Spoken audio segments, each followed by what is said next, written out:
Hello students, आज हम फिर से लेसन चैप्टर सॉल्यूशन ले रहे हैं और इसके ले रहे हैं हम एनसीईआरटी के ही न्यूमेरिकल्स आगे। बच्चों, ये जो न्यूमेरिकल मैं लेने वाली हूँ ये न्यूमेरिकल बहुत ही इंपॉर्टेंट है, तो बहुत केयरफुली इसको समझिएगा। A 5% solution by mass of cane sugar in water has freezing point of 271 kelvin. Calculate the freezing point of 5% glucose in water if freezing point of water is 273.15 kelvin. इसको एक बार मैं आपको समझा दे रही हूँ। एक सॉल्यूशन लिया है बच्चों जिसकी कंसंट्रेशन गिवन है 5%, लेकिन यहाँ ध्यान दीजिएगा ये दिया है बाय मास। जब बाय मास दिया जाता है इट मीन्स क्या है कि total quantity of the solution is 100 gram और सॉल्यूट की क्वांटिटी क्या होगी 5 ग्राम। अब इसका फ्रीजिंग पॉइंट है 271 केल्विन। हमें फ्रीजिंग पॉइंट बताना है ग्लूकोज का, वो भी 5% सोल्यूशन है, जब वाटर का फ्रीजिंग पॉइंट है 273.15 केल्विन। तो बच्चों देखिए हम इसे कैसे सॉल्व करेंगे। सबसे पहले हम केन शुगर के लिए ले रहे हैं। हम फिर से याद दिला दें 5% बाय मास, जिसका मीनिंग क्या है कि शुगर की जो क्वांटिटी है, जैसे मैंने स्मॉल w लिया है क्योंकि ये सॉल्यूट है 5 ग्राम, और सोल्यूशन का वेट लिया है मैंने 100 ग्राम। अब हम निकाल रहे हैं वेट ऑफ सॉल्वेंट, जैसे हम इंडिकेट कर रहे हैं कैपिटल W से, तो W equal to 100 minus 5, it means 95 gram. Now freezing point of water, it is already given 273.15 Kelvin, or freezing point of solution it is also given in the numerical 271 Kelvin. तो first one find out करेंगे क्या चीज, delta TF. Delta TF is what? The difference in the freezing point of solvent and solution. तो now feed the values of both 273.15 minus 271, तो it becomes 2.15 Kelvin. Now बेटा next हमें जो जरूरत है वो किसकी है, molecular weight of cane sugar. उस फॉर्मूला इज C12H22O11। इसको मैंने स्मॉल m से इंडिकेट किया है। Here atomic weight of carbon 12, atomic weight of hydrogen 1, atomic weight of oxygen 16। When you calculate the figures then answer which is obtained that is 342. Now take this formula, delta TF equal to 1000 into KF into small w upon m into capital W. अब delta TF क्या है, difference in the freezing point of solvent and solution. KF it is molal freezing constant, या you कह सकते हो molal depression constant. Small w weight of solute, m molecular weight of solute, और this is the weight of solvent. Now feed the values of all. तो 2.15 into 1000 kf into 5 upon 342 into 95। अब मैंने बच्चों क्या किया है, KF इक्वल टू इसको ऐसे ही रख दिया। एक पैटर्न इसको सॉल्व करने का ये है कि हम KF की वैल्यू फाइंड करें और फिर आगे जब न्यूमेरिकल है उसमें KF की वैल्यू रख दें, लेकिन इससे हमारे कैलकुलेशन में टाइम का लॉस होगा और हमारा पहला एम क्या होना चाहिए एग्जाम में, टाइम को सेव करना। तो बेटर है आप इसको एक इक्वेशन बना के यहीं पे छोड़ दो। अब हम आगे करते हैं for glucose. Weight of glucose again given, क्योंकि 5% है तो small w is 5 gram, weight of solution again 100 gram, और weight of solvent capital W equal to 100 minus 5, it means 95 gram. Now we have to find the molecular weight of glucose. Again small m, this is 12 atomic weight of carbon, 1 atomic weight of hydrogen, and 16 is atomic weight of oxygen. Again after calculation the answer is 180.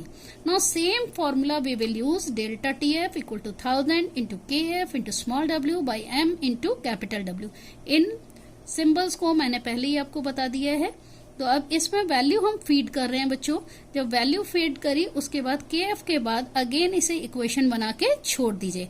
चूंकि दोनों ही में ही left hand side पे KF है, तो when left hand sides are equal then right hand sides must be equal. So from first equation and second equation we can get what, 2.15 into 342 into 95 by 5 into 1000 equal to delta TF into 180 into 95 by 1000 into 5. अब बच्चों left और right side same figures मैं cancel कर रही हूँ, 95, 95, 1000 and 5. तो after this it becomes delta TF equal to 2.15 into 342 upon 180, and answer is 4.085 Kelvin. Now we have to find the freezing point of solution. तो answer यहीं पे खत्म नहीं हुआ है बेटा, यहीं पे हमारा सम पूरा नहीं हुआ।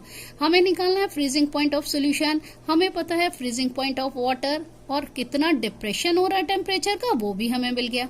तो when we subtract this figure from the freezing point of the water we can get the answer of freezing point of solution. So it is 269.065 kelvin. Clear? Now come to the next question. This numerical is again based on NCERT book. तो question मैं फिर से पढ़ रही हूँ। 2 elements A and B form compounds having formula AB2 and AB4। तो बच्चों A और B एलिमेंट से 2 कंपाउंड बनाए जा रहे हैं, AB2 AB4। When dissolved in 20 gram of benzene, 1 gram of AB2 lowers the freezing point by 2.3 Kelvin। जब हम 20 ग्राम बेंजीन में AB2 का 1 ग्राम डिसॉल्व कर रहे हैं तो फ्रीजिंग पॉइंट कितना कम हो रहा है, 2.3 kelvin. Where is 1 gram of AB4 lowers it by 1.3 kelvin. लेकिन अगर हम AB2 की जगह AB4 1 ग्राम ले लें और 20 ग्राम बेंजीन में ही डिसॉल्व करें तो वो टेम्परेचर कितना डिक्रीज कर रहा है, 1.3 kelvin.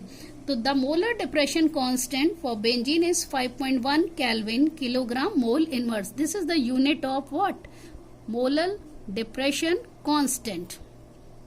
So calculate atomic masses of A and B. Now see what is in this formula. इसमें मैंने क्या किया है, एटॉमिक मासेस मुझे ए बी के नहीं पता क्योंकि ए और बी कोई केमिकल एलिमेंट नहीं है। मैंने सपोज किया एटॉमिक मास और weight of A is small A and atomic weight of B is small B.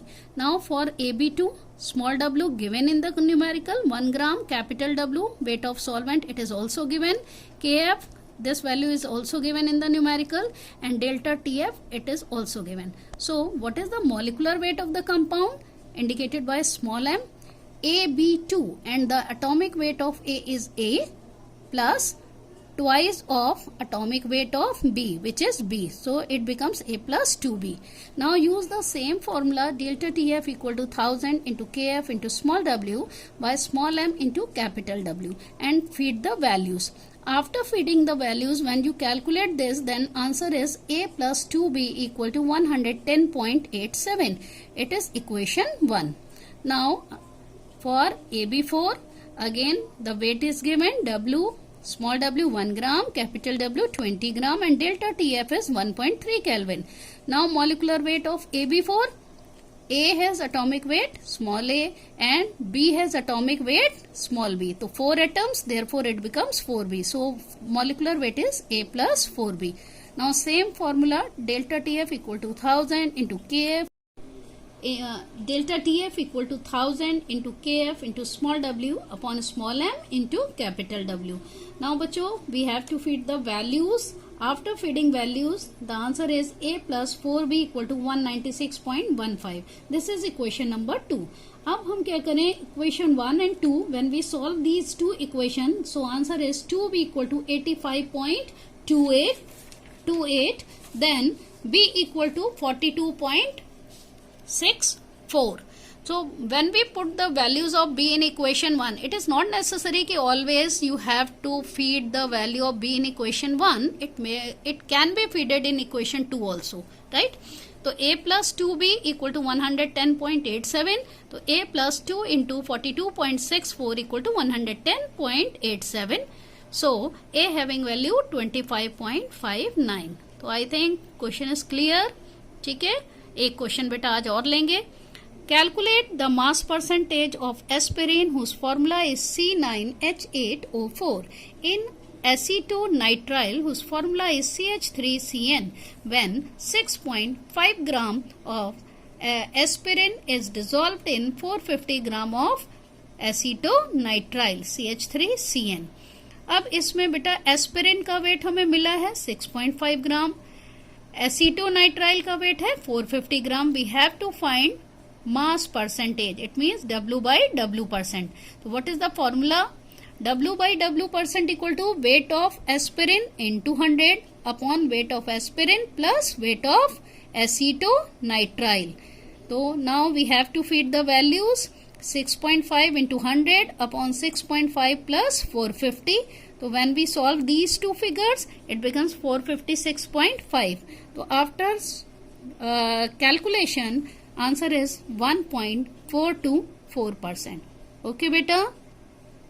Thank you.